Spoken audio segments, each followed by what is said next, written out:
আমায় দোয়ারে আইসাছে পালকি দে সাজাইয়া দে আতর গোলাপ সুরমা মাখাও শেষবারের মতো আমার লাগিয়ে কি না আনো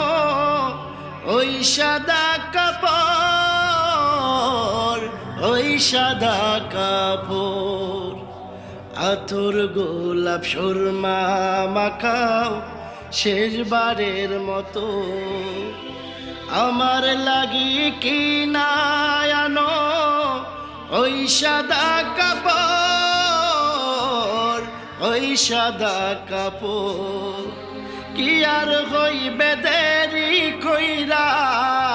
কি আর হইবে দেরি কইরা